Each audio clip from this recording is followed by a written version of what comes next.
Kidding? Just one shot? They're not all zombies, Doug.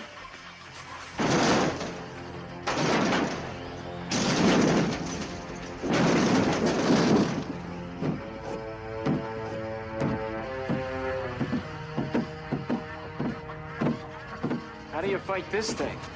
Maybe we could drown it in A1 sauce. Well, sometimes that is better. The person you put up there ain't the person that comes back. It's a dance song to get down with. About 6 feet under. Get there. Ooh, I love this song.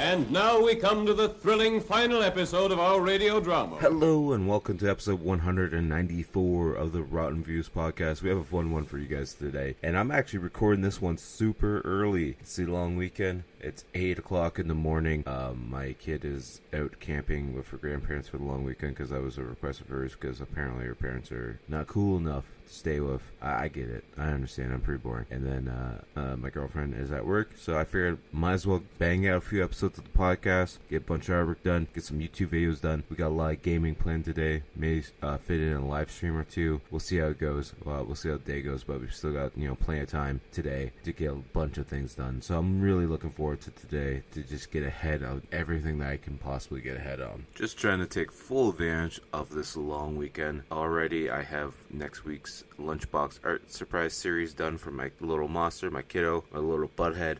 We did another week's worth of SpongeBob drawings because she's been really into SpongeBob pretty hard lately. So I think this is like 3 separate weeks of SpongeBob drawings. I'm not personally a huge fan on SpongeBob. The laugh can get kind of annoying, but I'm slowly growing into it because it's just something she enjoys a lot, and I enjoy cartoons a lot as I still do as an adult, so I want to embrace the cartoons that she enjoys growing up and just creating a better bond there. Maybe it will create some other creative responses. I know she's not big into the drawing side of things right now, but she does enjoy the craft side and the Lego building side of stuff and whatnot, so maybe embracing that inner child and the creativity will keep blossoming, I guess is the proper term. Maybe, I don't know. I'm still tired, to be honest with you guys. I went to bed at like 2 o'clock in the morning because I was working on other videos and other artwork and whatnot. But of course, before we get into today's episode, just want to do a little housekeeping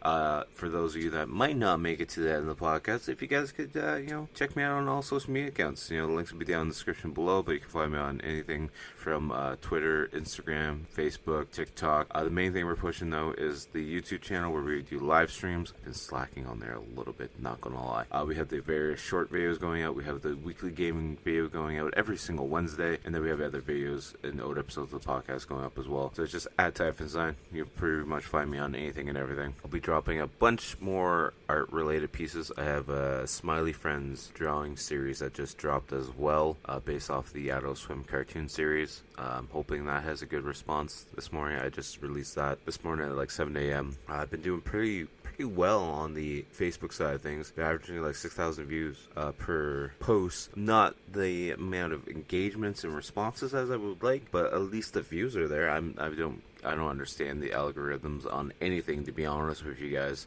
But it is what it is, It's a fickle system that we live in, and we're just gonna keep pushing it forward and seeing what we can do and hope for the best, I guess. But today we have a pretty fun episode of the podcast set up for you guys. This is a movie I have not watched in a while. It's from 1987. It's an hour and 28 minutes. It's a comedy crime, and it's starring Billy Crystal and Danny DeVito. You guys remember Billy Crystal from last week's episode. It's Throw Momma from the Train. I could personally say I haven't watched this movie since I was a kid. I either watched it on a VHS copy or when I was living with my parents still. It just came on the TV and I watched it then. That would be the last time that I've actually watched it. I know I have a very massive VHS collection, so it might be somewhere in the VHS atmosphere around here. I really don't know. A few of them are in storage. A few crates, I should say, are in storage because that's how many damn things we got. But then again, it's, you know, it's different media. It takes up a lot more space, especially if you got the clamshells. But of course, before we do get started on this week's episode, if you guys are new here, and I appreciate you guys picking this as your first episode, and hopefully you'll listen to a bunch of other episodes after this one as well. I would appreciate it a lot. I'm going to talk about this movie from start to finish and hit all the points that interest me in between. So if you don't want to be spoiled on a movie that came out in 1987, feel free to pause this episode of the podcast very shortly, and then maybe go watch the movie on Tubi if you want to watch it, or just sit back, relax, listen to me talk about the movie, and I'll either make you want to watch it more, or I'll just, you know, I'll hit all the points and you'll just not need to watch it, but you probably want to watch it anyways because, you know, it's got Danny DeVito in it. Who doesn't love Danny DeVito? Who doesn't love that little penguin, huh? Also, before we do get going, if you guys could, you know, check out the podcast on Spotify. If you're not listening on Spotify, give it a star review. I'm not going to ask for 5 stars. Just give it whatever star review you want, or whatever podcast platform you're listening to it on. You know, give it a review or a rating, or just hit that share button. That share button means a lot and actually does help a lot. It helps push the podcast farther up in the algorithm. So I appreciate everyone who has been sharing it. I've been getting another influx of listeners, and I appreciate it a lot. Thank you guys again. But yeah, if you could just keep hitting that share button, leaving comments, leaving reviews, whatever it might be, I do appreciate it a lot. So, we're going to get ready to discuss this movie, so you can feel free to pause it now if you don't want to be spoiled. But the description as read on Tubi: a writing student offers to trade murders. He will kill his instructor's ex-wife in exchange for murder of his demented, domineering mother. The description sounds a little off, but you know, whatever is what. And it's actually directed by Danny DeVito, so we got a little, you know, two birds, one stone kind of aspect here, because I usually talk about the lead cast and the director, and, you know, lead cast. I pick a couple of them, but yeah, I usually talk about the director, the cast, and the writers, and I can just do the director in the lead here in one shot. So who doesn't remember Danny DeVito though? Because, you know, you got him as the Penguin from Batman Returns from 1992. You have him as Mr. Wormwood from 1996, Matilda. You have him as Gavin DeMonto from 1989's The War of Roses, which I'm going to add to the podcast list because I don't think I've ever watched that movie ever. You also have him as Sid Hudgens from 1997's L.A. Confidential. He's Phil in Hercules from 1997. He's Squawkhammer from 1996 Space Jam. He's in 1994's Junior Arnold Schwarzenegger as Dr. Larry. He's got a ton of movies. He's in Twins as well with Arnold Schwarzenegger, which is a really good movie. We should probably do that one for the podcast as well. I mean, at this rate, I might do like a month or two of just Danny DeVito movies at some point in time. Maybe do it like a Danny DeVito theme. I think that'd be a lot of fun. So definitely let me know. We can do Space Jam. We can do Matilda. Who knows? Let me know down in the comments below. Like, when you share the podcast, let me know what Danny DeVito movie you want me to discuss. I'm up for pretty much anyone. So we only have one rare credit for this movie, which is Stu Silver, which I'm surprised is an easy name to pronounce for once, because I usually butcher all the names. Of course, he's the rare for this 1987's Throw Momma from the Train. He did 13 episodes where he was the rare for the Brothers TV show from 1984 to 1985. He did 55 episodes from 1978 to 1981 of a TV show called Soap. He was also the rare for 13 episodes of a TV show from 1990 to 1991 called Good Grief. He was also the rare for 1997's The Blues Brothers animated series, which I've never even heard of before, but now after this podcast is done, I'm going to have to look that up, because I also found out yesterday there was a Dumb and Dumber cartoon as well, so I need to look that one up as well. I'm looking, and it says he did 150 episodes from 1983 to 1989 of Webster, where he says he was the creator and also written, or the writer for it. It was created by and written by. My bad. It's still early in the morning. I'm still getting coffee into my system. Don't hate me, please. And of course, the other actor we're going to talk about is Billy Crystal, that we talked about last week in Running Scared. He was also Dr. Ben in Sobel in 1999's Analyze This, 1991's City Slickers, where he played Mitt Robbins. He was in When Harry Met Sally as Harry Burns from 1989. He's Mike Wazowski in Monsters at Work and all these other various shows that we already mentioned last week, so I'm not going to spend too much time on him at this moment. I feel like Billy Crystal was a very popular actor for a glimpse of time, and then he kind of just fell off the radar, and no one really talks about him at all. And like Monsters Inc. was his like big comeback, but other than that, he hasn't really done too much with it since then. And then the next person I want to just mention is Anne Ramsey, who's the mother of Danny DeVito's character in this. She's also Mama Fratelli in Goonies, because why not? I gotta mention Goonies. I like Goonies a lot. She was also Woman in Shelter in 1998's Bill Murray Scrooge movie. She actually passed away in 1988. Wow, that was before I was even born. She passed away in 88, but she had a movie that came out in 89 where she played Babel Axe in Meet the Hollowheads. I'm pretty sure I've done that movie for the podcast, but I think it might have been under a different title. But yeah, I remember that one. She's also in an episode of Elf. How do I not remember her in Elf? I'm gonna have to rewatch that too. Man, I got so much stuff I gotta rewatch, and hopefully I'll do it the smart way and just make it as like mini episodes or special episodes for the podcast, and like review these things that I haven't watched before, because that would make the most sense, right? Hopefully I'll do it that way. Anyways, I'm watching this movie on Tubi for free. You can watch it apparently on Prime as well. I don't know if you have to rent it or if it's free on there as well. But yeah, it has a 6.3 out of 10 on IMDb, 64% on Rotten Tomatoes, and 4.4 out of 5 on Amazon.ca. 82% of Google users have enjoyed this movie. Initial release date December 11th, 1987. Distributed by Orion Pictures and 20th Century Studios. Not too sure of the budget for the movie, but the box office was $57.9 million. That just shows you the starting power of Danny DeVito and Billy Crystal. Among other factors, of course, a well put together trailer and whatnot, which really grasps people's concept. And, a lot of people back then want to go to the theaters, not so much anymore, sadly. The tagline for this movie is, Owen asked his friend Larry for a small favor. Anyways, folks, like I said earlier, if you don't want to be spoiled on a movie that came out in 1987, feel free to pause the episode here. But hopefully you will come back if you do, or not. Just, stay here, listen to me talk about this movie, get some popcorn, relax. If you're at work, hopefully it helps you get through the day. And we're going to get started on the podcast episode with a movie at hand right now. Presents Saturday Night at the Movies, the television series which each week brings you the finest in recent motion pictures. Tonight...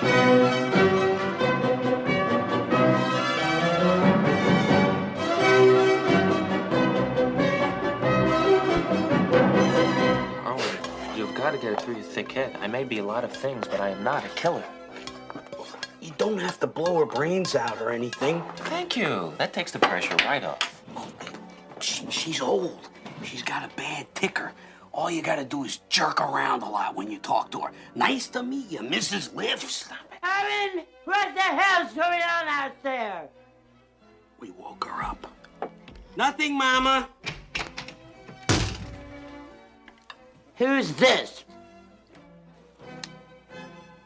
This is Cousin Patty. He's gonna be staying with us for a while. Isn't that nice? You don't have a cousin Patty. You lied to me.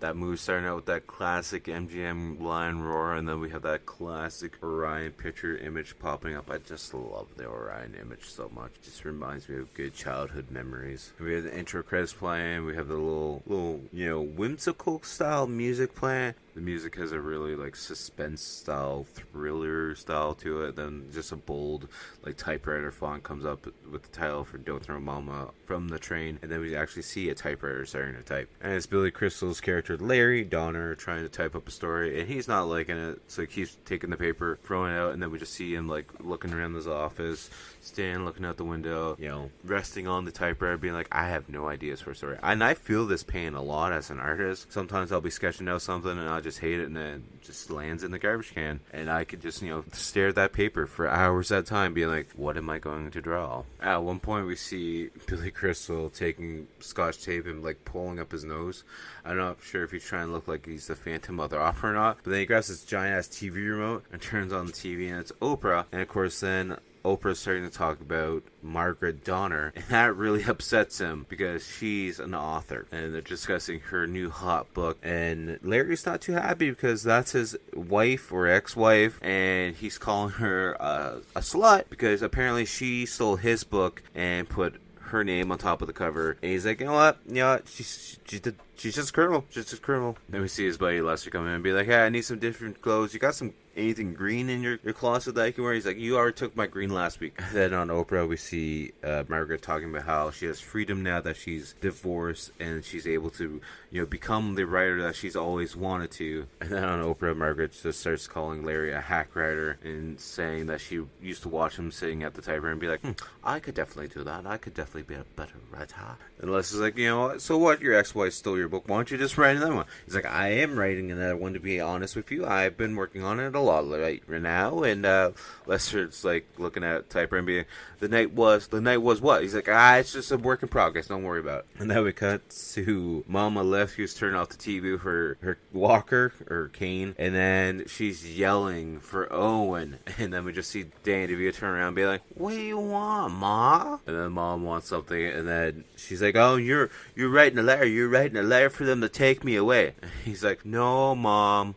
Owen loves his mama. I was writing a letter for class. Don't worry about Mom. And then we see Owen grabbing a Pepsi or something for his mom. And then he looks over and sees some like drain opener poison. And he's like, you know what? I'm just gonna pour some Pepsi into this mug and then put some drain poisoner in it and some ice. And then out of nowhere, the door splashes open, and Momma left is like, you're too damn slow. Hurry up, Owen. His mom's quite the character, to the point where she's like, why don't you get me the salted nuts? He's like, the unsalted ones are better for you, Mama. And then she takes a sip of the drink, and she starts choking, but then it's actually just him daydreaming, because then she really goes to take a sip of the drink, and he slaps a glass over her hand and smashes it. He's like, why do you do that for that, you goof? And slaps him in the face. Owen's going over to pick up all the glass that broke up against the door, and she's like, move it, lard ass, make sure you pick up every piece. Then we cut to a class where Larry is like the teacher for this writing class, and apparently everyone in the class is all like adults that have nothing better to do during the daytime. I'm assuming they're not supposed to be college students because a lot of them look really goddamn old, and Owen's in the class as well, so I'm not sure the age group. There's also one guy who's got a receding hairline and is pretty much bald. I mean, Danny DeVito's almost bald as well, so there's that. Owen tries to move the writing segment farther on top of the list of other class assignments. So then Larry picks it up and looks at it and then puts it down and grabs the next one below it, which is Larry's. And Larry's is a coffee table book he describes as all the ladies he wants to fork. Different chapters are like the girl in the taco commercial, the girl in apartment B, the girl down the hallway, and then, the one of the ladies is saying how it's very vulgar.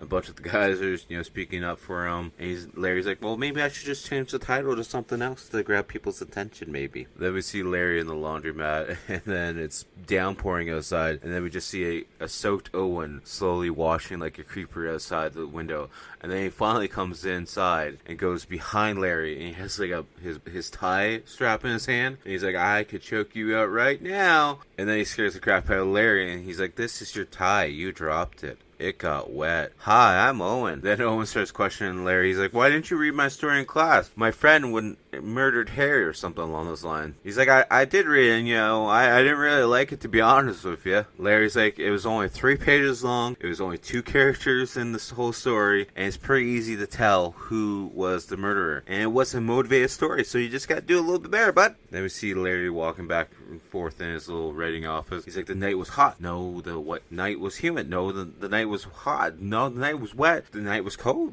Cold gives you fog. The night was foggy. I don't know what the night was anymore. I'm standing in the bathroom as I'm trying to think of the story. I really relate to him just walking back and forth in his room as he's, screaming, saying he's going out of his mind. Because this is essentially me trying to think of like a little short story to work on as like a webcomic and whatnot, or even to think of like how to set up a Patreon. It's me just, going back and forth being like, I could do this, but I could do that, or I could do this, and that's the same thing as that. Why would I do that? Then we cut to Owen, where his mom slapped him because he's got like this little thing that she needs her ear cleaned out, and she doesn't like the typing, and she's like, all you do is type, and she thinks he's writing a story to a lady, but he's like, no, I'm writing a story for class. And then we see her head in the sink as her head's turned sideways to clean out her ear. And then Owen looks over and sees a giant, big ass silver scissors, and he like stabs her in the ear, and we see her pop up screaming with the scissors going straight for her head. And of course it's just him fantasizing about killing his mama. And then she's like, oh, my ear feels better now, and they hug. And then we cut to Owen trying to write underneath his sheet as he has a flashlight, and he's writing on a piece of paper because his mom doesn't like the sound of the typewriter. Essentially like you as a kid trying to play video games on your Game Boy with a flashlight out. Unless you're fancy enough to have the Game Boy with the light up screen that didn't really light up shit, to be honest with you. And then we see Larry meeting up with Beth, and she's like, you're 16 hours late. And he's like, I'm sorry, I saw Margaret on TV last night, and I got angry and filled with rage. I called you at 10:30, but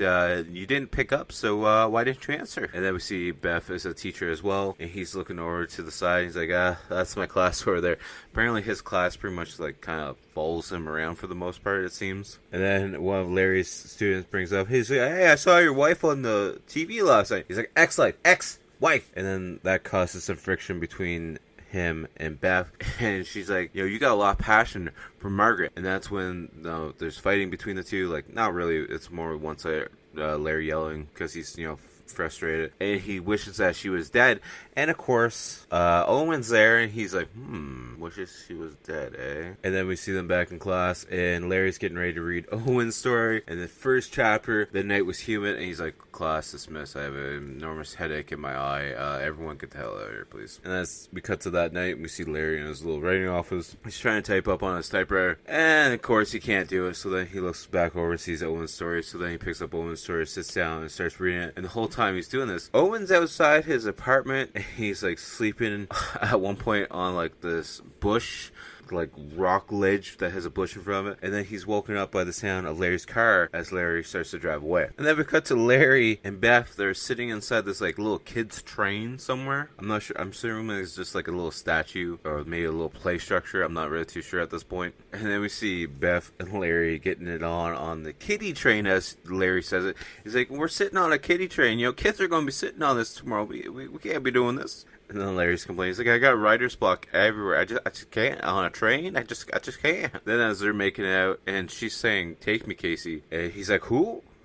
He's like, okay, I'll do it anyways. And then we see Owen sitting on the next part of the train behind them. He's eating a chip. And he's like, hi, did I come at a bad time by chance? And Owen's like, so you read my story? He's like, yes, but you can't be following me around town. This belongs in the classroom. Do you understand? He's like, yes, I'm sorry. Good night, Mr. Allen. I'll go eat my potato chips somewhere else. And we see it's in the middle of the night. We see Larry's sleeping, and the phone rings, and just on the phone is like, why didn't you like my story? And then we see Larry and Owen just sitting on a random bench outside of a store or a laundromat, and they're discussing Owen's story, but they're also discussing like the passion and what gives you the motivation to murder someone, theoretically, of course. And then we see Owen's character sitting in the theater watching a Hitchcock movie, and then in the movie they're like, so there's a plan that two guys meet by chance, and they both want someone to be murdered, and they swap doing the murders. One murders the wife, one murders the other. And then Owen's like,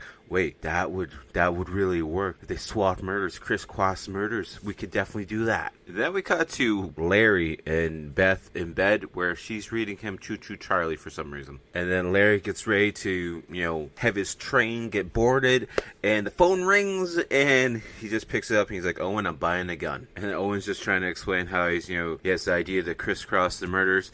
And then we hear Momma Lift yelling in the background. He's like, I'll call you back in a little bit to discuss this plan that I just came up with. We have Larry meeting up with Joel, his kind of like his publisher, I guess you would say, and they're pretty much pushing him off the side. He's like, Larry, it's been 7 years, I've been giving you assignments, you haven't actually wrote anything. He's like, well, what about half hours? He's like, well, to be honest with you, Larry, this is going to probably be a little bit hard for you to take, but we actually just signed your wife to a deal. He's like, give me a doctor. I need a doctor. I'm going to have a heart attack. Joel's like, you've been working on a novel for the last 4 years that nobody's heard of. You got the shaft from your wife. Go to Mexico, write your heart out. Do something. You got to do something. You haven't actually given us anything. So this is why, we're going to just, push you off to the side. Then we cut to see Owen showing up in this old school tax cab, which I really actually enjoy. And he's looking down at this nice big fancy house that's kind of like on the water. And it's actually Margaret's house, because we see Margaret sitting at her desk, doing her makeup, putting her earrings in, and somehow Owen's inside the house just walking in, because apparently they don't lock the goddamn doors, and we just see him stumbling through, and he's slowly putting gloves on to get ready to do a murder. Then as he's walking closer and closer with his hands out for the strangling motion, Mr. Lopez comes up to the door with his boombox, so Owen has to jump behind the couch to hide, because Mr. Lopez is like her new fling, her,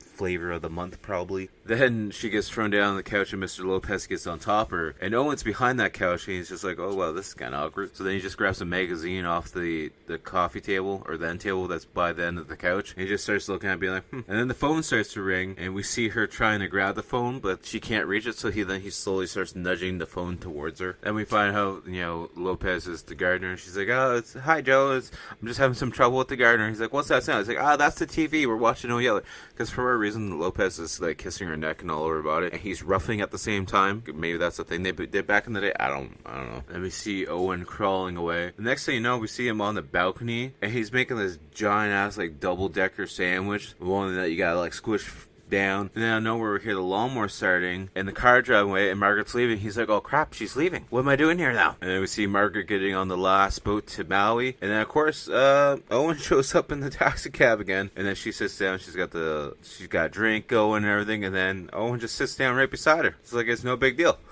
Then he tries to make small talk with her, and he's like, this is my first trip to the islands. And then she just grabs her bag, gets up, and walks away. Then we see Margaret on the top of the boat, just, up against the railing, just enjoying the breeze, enjoying the wind and everything. And then we see Owen slowly walking up those stairs towards her, and he's putting on his driving gloves, being like, I gotta put my hands in this choking motion and walk over like I'm Frankenstein. It's Monster. Then as he's walking closer, she's like, oh my god, my earrings fell out. And it's hanging on the ledge of the boat. As she's, hanging herself over the boat to try and grab the necklace, he turns his hands into the pushing motion and comes up right behind her, grabs her butt, and pushes her right over the boat. And then we cut to a drunk Larry who's laying on some rocks with some alcohol. He's like, the night was? He's like, I got nothing. It's now the next morning, and Larry goes to get his car and tries to start it. But of course, it doesn't start, so now he's got to do the long walk back to the school. Because, he's got a class. We see Larry's class, and we see everyone just sitting around because Larry's nowhere to be seen. And we see Owen's seat is empty, and we hear a phone ringing the whole time. And then it cuts to Larry's apartment, and he wakes up. He's like, hello? It was cloudy? And he's like, stay by the phone. I don't want anyone tracing the call. And then Owen just hangs up on him. And then the phone rings again. He's like, hey, Larry, it's Owen. Owen from class. It's done. Do you want anything from Hawaii? Wiki, Hawaii. You want anything? And Larry's like, wait, what are you doing in Hawaii? He's like, crisscross. Crisscross. And Larry's like, you know what? I'm going to hang up on you now. He's like, oh yeah, smart. Yeah, let's hang up now. And then we cut to Owen at yet another payphone. This is his third payphone. He's like, she didn't feel any pain. She had a little trouble walking, but that was from the gardeners. But she was kind of tart, to be honest with you, Larry. Larry's just getting pissed off. He's like, Owen, you stay away from my wife. And then the phone hangs up again. And then we see Owen at yet another payphone. And then this time, this payphone has a random wild horse in the background. And then Owen's like, crisscross, it's done. And Larry's like, what the hell did you do to my wife? He's like, I don't really want to tell you on the phone, but she's dead, to be honest with you. And then we see Owen at yet another payphone. This time, the payphone's a pineapple. And then Owen's like, you gotta meet me at this place at 7:30. Crisscross, you gotta kill my mother. He's like, kill your mother? What are you talking about? Then we see Larry calling his ex-wife. He's like, oh, she's not answering the phone. Why should I answer the phone? Oh, I know why she's not answering the phone. Because she's dead. They're going to think I did it. Why do you think I did it? Because I hate her. That's why. And then we just see him running out of his apartment in his robe. And he's running to Lester's apartment, his buddy. He's like, I was with you all night yesterday, right? I left the club at 1 o'clock, right? I left the club. There's no way I could get to Hawaii and back, right? He's like, yeah, you're with me. And then the girl that Lester's with is like, yeah, well, actually, if you left the club at 1, you could definitely make it to Hawaii in that time change. She's debunking his whole theory of him being, around home and not being there killing his wife. And then Lester starts laughing about it. He's like, yeah, you're probably guilty, man. And Larry starts freaking out. He's like, I'm all motive. I have no alibi. They're going to think I did. They're going to think I'm the one that killed my wife. They think I'm going to be the one. And then we see Larry in the car taking Lester's car because his car's dead. He's like, I'm just crazy. He didn't kill my wife. He didn't kill my wife. And then on the radio in the car from Hawaii, apparently, they're saying how Margaret's missing and that they can't find her anywhere. And he starts freaking out. He's like, oh, she's dead. She's dead. They can't find her anywhere. I'm going to get blamed for it. Then we see Larry talking to Beth. She's like, I'm in deep shit, to be honest with you, Beth. He's like, oh, look who decided to walk back into my life. You don't return my calls at all. He's like, I need to talk to you about Margaret. Oh, wait, she came back. She's got tooth ties. She's pregnant with your kid. What? And he's like, she's dead. He's like, oh, okay. And then Larry's like, that fat little bastard. He killed my wife, He eliminated the motive, and he did it. Just like I told him. She's like, did you pay someone to kill your wife? He's like, no, I was speaking hypothetically. We're talking about the story. And writing the story that he was writing. And Beth started freaking out. She's like, so, you may or may not have murdered someone or had someone murdered because of your motives. Maybe you should leave right now. I'm a little dizzy right now. My head hurts. Then Larry's like, you know what? Fine. Just one little murder and I'm Jack the Ripper. Apparently, I'll just leave so the police can start their manhunt for me. Because, I got no alibi at all. And then we see some police officers in Larry's apartment. And then it's Beth calling and the answer machine records it and they hear it. And she's like, I'm sorry. Can you just call me, please? You came in here with the whole murder of Margaret and whatnot. And the officers are just like, suspicious. We see Larry meeting up with him. He's like, hey, look, see? Her earring. She dropped it on the boat. And he's like, just get in the car, please, Owen. And they're driving away. He's like, you killed my wife. He's like, no, I didn't. Okay, yeah, I did. And then, Owen's going on about how he's a sick person. He's like, how could I do that? And he sees a billboard. He's like, oh, cows. Look at that. Cows over there. And then Larry's like, Owen, you got to turn yourself in. I'm not killing your mama. This wasn't a plan. You're a moron. You killed a person. That's it. That's all. I'm taking it to the police. Owen's like, I'll just tell them that you killed her because you have the motive. I have no motive to kill your wife at all. Then Larry starts speeding the car and Owen starts freaking out. He's like, come on, Larry, please slow down. I don't like going fast, Larry. Can you please slow down? And then Owen's like, okay, I'll talk to the cops. Can you just please stop the car? And then Larry's like, all right. And he goes to hit the brakes. But of course there's no brakes in the car, so then they have to avoid all this traffic as they're going down a windy road. And then they take the car off-road. And then Owen's like, wow, you're a really good driver, Larry. Please don't let us die, Larry. And then they get back on the road and they start going for a tunnel, but only one lane is open. And then as they're going down this tunnel, there's a transport coming at them. And then they swerve past the transport and start going for all the caution barriers. Then once they finally get out of the tunnel, they do get the car stopped by ramming through a white picket fence and hitting a tree. And then we cut to the police station and the officer's like, so Lester, you weren't driving your car last night? He's like, no, I gave it to Larry last night, and he was driving. I haven't seen the car since. And then Lester was saying how Larry was there blabbing about an alibi. He's like, there's no way Larry could have killed his wife. I think he was just having a hard time. Then we cut to the Lift household where we see Owen making eggs for Larry for breakfast. And Owen's like, you don't have to blow my mom's brains out or anything. He's like, oh, okay, well, thank you. That makes it a little bit easier on me. And then Owen's like, why don't you just go talk to my mom? Just go meet her. Maybe she'll actually be somebody that you actually want to kill. Then Mama Lift starts yelling, and she comes in the kitchen. She's like, who the hell is this? And Owen's like, this is Cousin Patty. He's going to stay with us for a couple nights. And then Mama Lift's like, you don't have a Cousin Patty. And then Owen's like, you lied to me, and smacks Larry in the head with a frying pan. Then Mama Lift leaves the kitchen, and we see Owen helping Larry up. He's like, I'm sorry, man. She just makes me so nervous. I just didn't know what to do. Then we see Larry icing his head, and out of nowhere, Owen's like, you want to see my coin collection? I collect dandy coins, as he pulls up the carpet and takes off a board off the floor. He's like, look, I collect coins. Then we see Owen laying on the floor like a little kid as he's starting to look at his coins. He's like, I've never shown anyone my coin collection before. I thought it'd be kind of special, like a bonding moment. And then Larry's like, fine, I'll look at them. He's like, no, you don't have to. It's fine. I understand you don't want to see my coins. And then Owen shows him his coins collection. It's nickel, quarter, penny. And Larry's like, are any of these coins actually worth anything? And Owen looks over at him and is like, no. And then we find out that all the coins are related to when he got changed and he was spending time with his dad. And that's just like memories of him spending time with his dad who's no longer around. Then as they're looking at the coin collection, Mama Lift starts yelling, saying how she wants food. He's like, in a moment, Mama. And she's like, not in a moment, or I'm gonna break your ass, fat boy. Give me my food. And then Owen just looks over at Larry's like, you gotta kill her. If you don't kill her, I'm gonna kill her right now with my belt. I'm gonna do it. So then Larry's like, you know what, fine, fine, I'll kill it. He's like, oh, good, I'm so happy. Here, take this, take my belt buckle. It's a London Bridge replica from the gift shop in Arizona that they brought over the bridge brick by brick, apparently. Take it as my thank you for crisscrossing. Then we see the officers, questioning each and every single person in his class, and this really big black cat comes in, and he's like, he called her a very, very hurtful name and said he wished she would dead. And then it's that night, and we see Larry and Owen talking. He's like, you go out on the ledge, and you crawl, you break in to make it look like a burglary happened. He's like, I'm not doing that. He's like, well, do you want out of this? Do you want to? If so, then just go take the pillow and go suffocate right now. So then Larry's like, fine, I'll do it. He goes out on the ledge, but they're not on the ground floor. They're like on the second floor,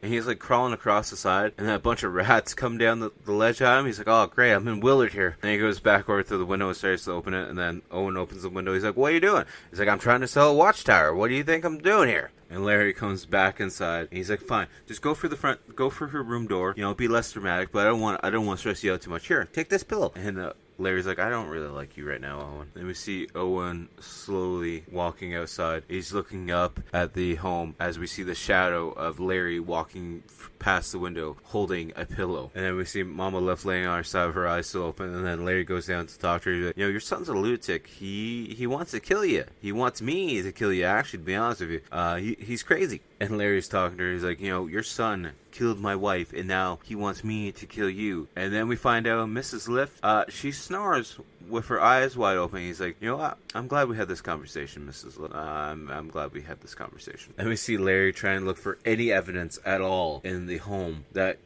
proves that Owen was in Hawaii and is the one that killed his wife. He finds the lei, he finds some jelly, he finds like a hula girl. He's like, no, not enough evidence. And then he finds the paperwork that shows that Owen was on the boat and probably took a plane back. And then we hear cops knocking on the door, and then Larry starts freaking out and starts trying to hide stuff. And then Owen comes home, he sees the cops, and he's just staring at them all confused. He's like, I want to talk to you about something. He's like, I was at the bowling alley all night. I don't know what happened. Something bad happened? And he's like, actually, we just want to talk to you about Professor Donner. He's like, what about him? I gotta go home, actually. I gotta go check on my mama. At first, he tells the cops, I can't talk to you right now. My mama's real sick. And then he looks at the door and sees something hanging out the bottom door. He's like, actually, if it's only gonna be a moment, do you want to actually go meet my mama and go talk to her quickly? Then we see Owen trying to tell the officers that, I'm Professor Donner's, star pupil. I'm the best that he's got. And then he's like, do you want any tea or anything? And he's reaching in for some tea. He's like, I got orange pico, I got Irish whatever. And he looks in to grab the tea, and he sees Larry at the end of the pantry. He's like, oh, hi tea. And then as Owen's getting some tea ready, we hear his mama yelling, and he opens up the door, and she's like, Mama, you're alive. He's like, old people, you gotta reassure them that they're still alive, of course. Then Owen's not too happy that his mama's still alive, so he's like, this box of tea is actually empty. Officer, can you actually get me a new thing of tea out of the pantry? And the officer's like, yeah, sure, I'll go over and move the pantry curtain.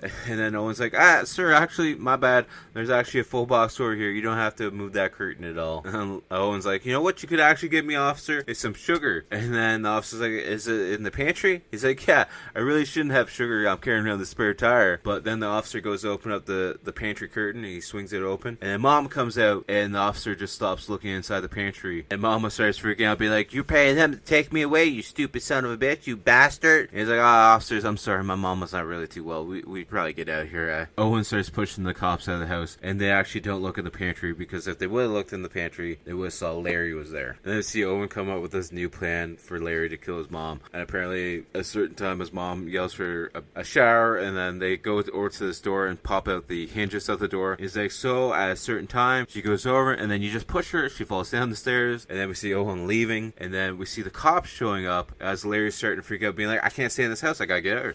I gotta move. And that's when we then see the cops are actually taking someone out of a house across the street on a stretcher. Then we see Larry laying on the floor staring at the ceiling as, his panic attack is slowly starting to go away. Then we cut to Owen, who's bowling, and he's getting ready to bowl, and all the pins turn into his mama, and he's like, you know what, I'm just gonna bowl this, and I'm gonna hit a strike. And then Mama Lift starts screaming at Larry. He's like, who are you? Why are you laying on my floor? He's like, I'm Owen's friend. He's like, my son doesn't have friends. He's like, well, he does, he's shy. Mama's like, no, he's not shy, he's stupid and fat. Then that door that they had booby trapped, Larry's trying to keep her away from it because she goes to hang up her shawl on it. And she's like, I can hang up my own damn shawl. And she hits the door. And Larry's like, wait, the door didn't fall over. So then Larry goes over to the door and pushes on it, and it slides all the way down the staircase and hits like a boiler pipe maybe or something at the end, and he's knocked out on the floor. Then Mama Lift comes to like the top of the stairs, staring down. He's like, pain in the ass. And we see Owen come back to the house, but the string's still in the door. He's like, oh no, he didn't do it again. And then we see the door is gone. So Owen starts running towards that door to check downstairs. And that's when Mama Lift slaps him in the face like, your friend's dead at the bottom of the stairs. He's like, dead? Larry, my friend. And Mama Lift's like, hey, your friend,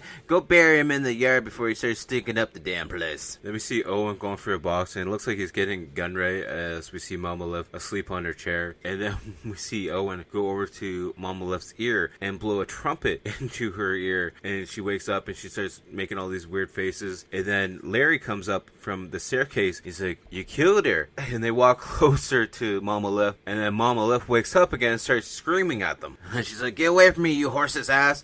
And she literally sacks Larry with a walking stick. And then as Larry's laying on the ground holding himself, he says to Owen, she's not a woman, she's the Terminator. Then it's like the next morning we see Owen out on the porch playing with a remote control train set as Larry is laying on the floor in the living room still. Then Mama Lift turns on the TV and we see a report about Larry missing and how he's a murderer. And then Mama Lift starts freaking out being like, there's a murderer in the house, Owen, we gotta kill him. Then Mama Lift tries to call the cops, and Owen and Larry are freaking out. And Larry's like, I gotta go to Mexico. I gotta get out of here. I just gotta leave. I gotta get out of here. So then we see Larry on a train, and then of course sitting on the booth across from them, or across from him, is Mama Lift and Owen. He's like, I'm sorry, Larry, I messed everything up. And Larry's like, some things happen in life, Owen. Maybe I'm meant to go to Mexico and become a great writer, This is a great ending, I don't have the beginning or the middle, but it's a great ending at least. The whole time Larry and Owen are talking about writing, how writing's done.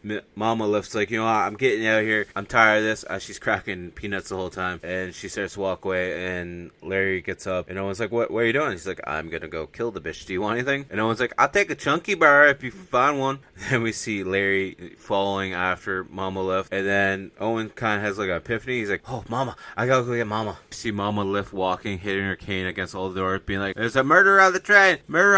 And Larry's like, sorry, my mama's a little over-medicated. And then she walks to the back of the train and opens up the door and starts screaming because there's nothing else after that. And there's like a little struggle, and Mama Lift falls out of the train, but now Larry's holding on to her and trying to pull her back on the train. And then Owen shows up. He's like, Larry, don't kill her. Don't kill my mama. And then they start going for a train tunnel, and a bunch of different like shots of blackness and then lighting up, and we see different things happening. And then when we get out of the train tunnel, somehow Larry is holding Mama Lift like he's like getting ready to almost give her a tombstone pile driver.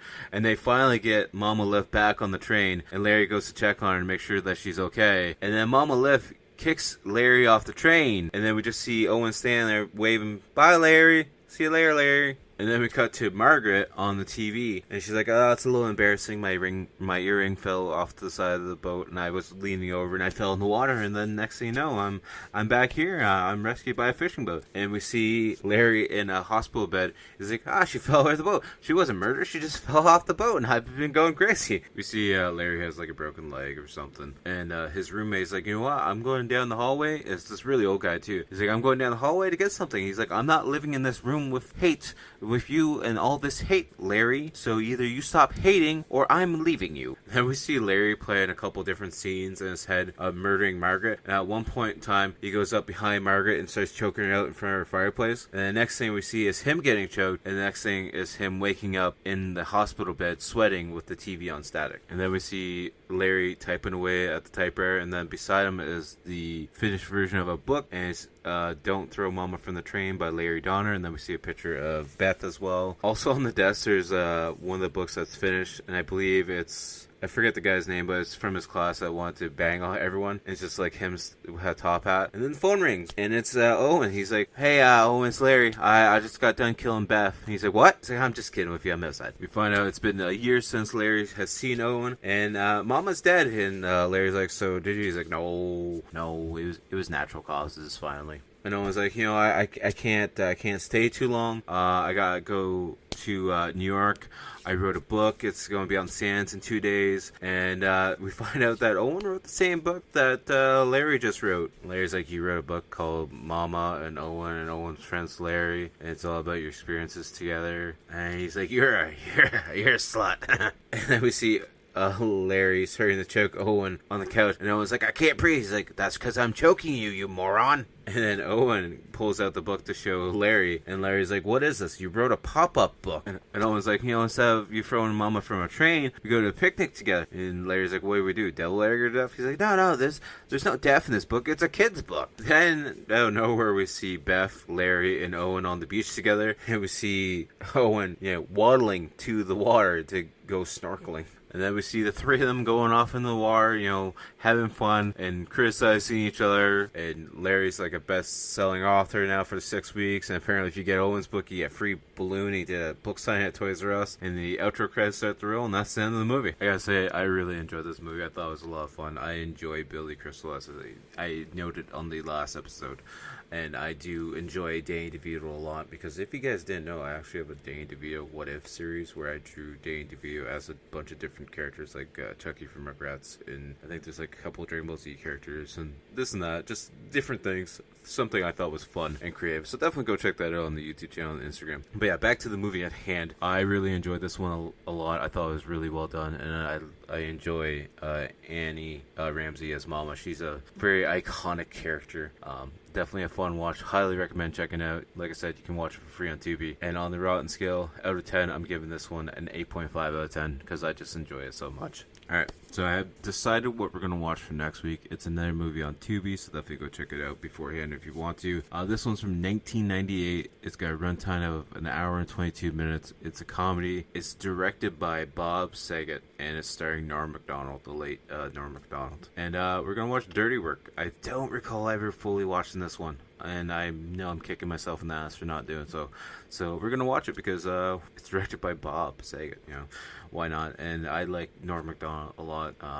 I thought he was pretty funny comedian, and it's also got Artie Lang and a bunch of other people in it. So should be a fun one. I'm definitely looking forward to doing this one. So hopefully you guys will check out that episode as well. And as always, make sure to check out the outro band, Toronto-based horror band Blood Opera. All their links will be down below. You can find them on Instagram, Spotify, SoundCloud, Facebook, YouTube. And as always, check out all my links down below as well at Typhon Sun. You can find me on Instagram, X, TikTok, Facebook, the main thing being the YouTube channel, at Typhon Sun. Like I said, all the links are down below. But we got the weekly gaming video, we got various shorts, we have old episodes of podcasts, and, extra content coming out here and there. As well, if you guys want to purchase Dubby Energy, use the link down below, and use the promo code RottenViews, save yourself 10%. Saves you a little bit, saves me a little bit. And, until next time, I'll talk to you guys all later. Peace! I am the whisper in the classroom, the writing on the wall. What's blood?